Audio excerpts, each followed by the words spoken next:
Hello, my name is Jasmine McDonald. Welcome to my YouTube channel. If you're new here, I post ballet and fitness related videos every single Tuesday, Thursday, and now Sunday. And if you're also new here, not familiar with my face, I am a certified personal trainer, certified sports nutritionist, a retired professional ballerina, as well as an online dance and in-person dance coach. So welcome. If you're also new here, you may as well hit that subscribe button because you're already here anyways and you've got nothing to lose, right? You're already here, so but anyways, for today's video, I thought it would be really fun to do a Q&A. So I asked you guys on my community page on my channel to ask me some questions. I'm gonna do a two-part series to this, so comment down below questions you want me to answer for the next part. I just thought it was easier because you guys are always asking me like, what kind of pointe shoes do you wear? What's your favorite ballet? How do you teach kids? Blah, blah, blah, all this kind of stuff. And I thought it would be easier to compile and organize it into one whole video. Why don't we just get into it today? So the very first question from my mom, I hear you are doing a Q&A. I have a question. What's your favorite ballet? Thank you, Roxanne McDonald. So my favorite ballet, that's a tricky one. I'd have to say it used to be Giselle for the longest time. I love how there's a huge stark contrast between the first act and the second act, because in the first act she's all happy and she's dancing, you know, it's very sweet until her heart breaks and she becomes a willy. That sounds so funny, sorry. The second act is really somber, composed. If you've seen Giselle, you know what I'm talking about. I'll put a link down below of some videos of Giselle because it's such a beautiful ballet. That used to be my favorite. Then it was Sleeping Beauty because as a child, I grew up loving Princess Aurora, even though she didn't really do that much in the movie or the fairy tale. Now I'm more of a Mulan fan, if you know what I mean. But anyways, Sleeping Beauty used to be my favorite ballet. Right now, I have to say Swan Lake. I know it's a classic. It's kind of a cliche, but Swan Lake for sure always has my heart. It's a classic. It has everything. It has, you know, signets. It has the different countries coming in at the end. The third act when there's Odile and Odette. It's just, there's a huge drama. If you haven't seen Swan Lake, basically the dude falls in love with the swan. I know, kind of. Who thought of that story? But anyways, I digress. I love the contrast between first, second, and third, and sometimes fourth, if there's 4 acts in this specific Swan Lake. I love the contrast between the white swan and the black swan, and that's always been my dream role, doing the white swan and black swan, because they're so fun to play with. So I would have to say Swan Lake is definitely my favorite and always will be. It was actually the first ballet I saw in person when I was like 10 or 11. We went to National Ballet of Canada from Leah. Thank you, Leah, for asking. Here are a few questions. How old were you when you started pointe? When I started pointe, I was actually a late bloomer, as everybody was in my family. I started when I was 14. Talk to your teacher, your dance teacher. Talk to your parents too about affordability. As we know, pointe shoes are super expensive. As I've discovered too, it's not such a bad thing to wait a little bit until you're ready, because now thinking of it, if I started any earlier, I definitely wouldn't have been ready. I was not at the strength I should have been at that age, or could have been, as I was a late bloomer. So starting at 14 was just right for me. I was a little bit behind to start, but you know, that's when motivation started to kick in to catch up to your friends and your co-dancers. So I started when I was 14. How old were you when you started teaching? So I actually started teaching pretty recently. I began my teaching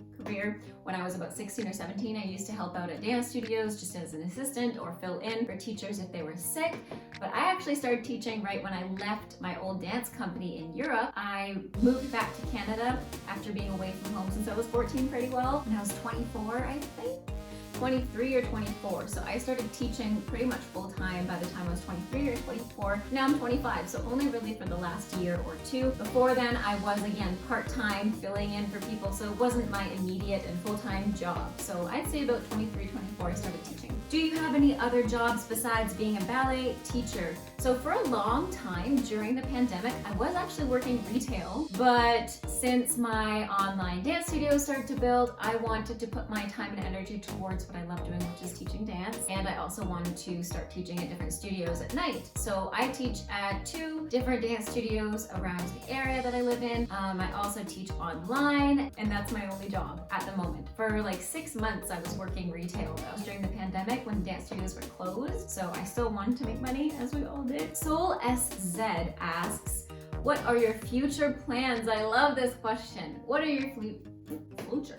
What are your future plans? My future plans would be to grow my community on YouTube because I have so much fun filming and editing these videos. It feels like I'm talking to my friends all the time and hanging out with you guys. So that's part of my future plan, to grow my online community. My next future plan would be to open a studio one day. That's like my all-time dream. It has been my dream since I was like 12 or 13. Have you ever thought about giving up ballet? So I technically did give up my professional ballet career. However, I'm never giving up ballet. It's still my absolute love. I love ballet more than anything except for my family and parents, of course. Ballet is part of me, you know? I identify so much with it. It doesn't define me, but it absolutely is a huge part of my life and has been since I was a kid. I mean, when I was unpacking our stuff from my old house when I grew up, I was unpacking boxes upon boxes of ballet paraphernalia. Ballet is always going to be a part of my life. I'm never going to give it up. I technically did give up being a professional ballerina to pursue my teaching career and to stay closer to home, but I will never give up my love and my dream of ballet. If you could change 2 things in your personal life, ballet, or any areas of your life, what would you change? That's a really difficult question to answer because I don't think I'd change anything. Specifically 2 things. I know that's super cliche to say I wouldn't change anything, but I'm so happy with the people I have in my life and the students I have in my life and the studios I'm teaching at. I'm so happy. Couldn't be more grateful for everything I have in my life. Maybe the only thing I would change would be this wall color.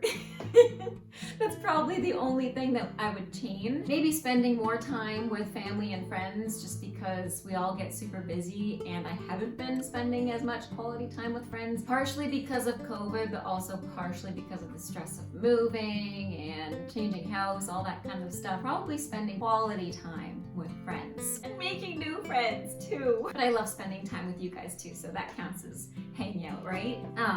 Do you like to travel? Do you travel constantly? Have you ever been to Mexico? I've not been to Mexico. I do love to travel. At the moment, because of COVID, I haven't been able to travel. The last time I traveled, we went to Paris, my mom and I, and that was really, really fun. I'll put some pictures in here. I love to travel. I've been to London with my best friend Oscar. I've been to Paris with my mom. I'd love to go to Scotland and to Ireland. I'd love to go to the UK again. I'd love to go to Italy. Oh, I love traveling. I absolutely love traveling. Travel while you're young and while you can, if you can. Just immersing yourself in different cultures is so worth it.